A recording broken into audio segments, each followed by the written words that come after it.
I knew that he was not running around on me. Right.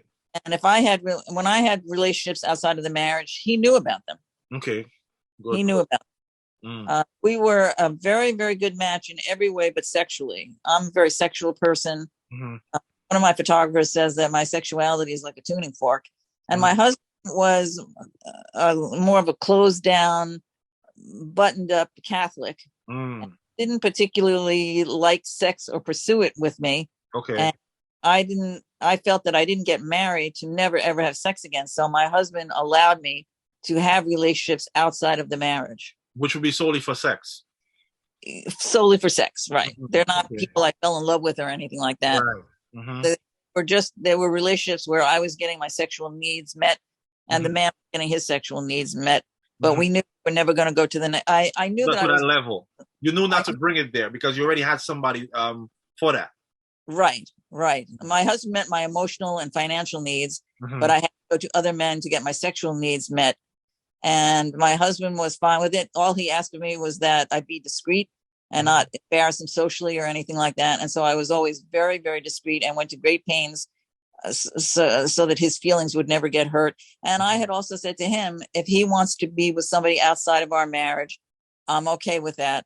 But once again, with the caveat, don't share any details with me. But he only wanted to be with me. Wow, that's amazing. Yeah. He never went outside of the relationship for sexual pleasure because having sexual pleasure was really not a big issue for him. He wasn't into it. Right. Yeah, so we had an unusual marriage. It was an open, what you would call open marriage. Yeah, well, definitely. Yeah. Were there any at the time you were married, and then obviously, like you said, your sex drive was a little different from his. Yeah, we were matched sexually.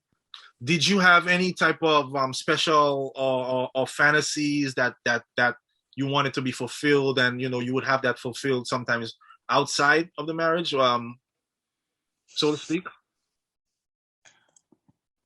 I can't say that I'm a big fantasizer, but I just knew that I wanted to continue to be sexually active and engaged in sex. And I'm very lucky that my husband allowed me that freedom. I mean, he was a very unusual husband. Right. I can tell, of course. Yes, he was very unusual, definitely a very unusual husband. And but the trust was there. He knew that I was never going to leave him. Right. Because you loved him. Never going to leave me. We knew we weren't leaving each other, and I never became seriously involved with my lovers I had during my marriage. Right. I was invested in my marriage. I wanted to stay married, and my husband wanted to stay married. The relationships were sex based, frankly. Right. But I did become friends with some of them. And there's one gentleman I was with for a couple of years, and that was a sexual relationship. But the sexual relationship ended about 2 years ago, but we're still in constant contact. Great. We stayed friends. Great.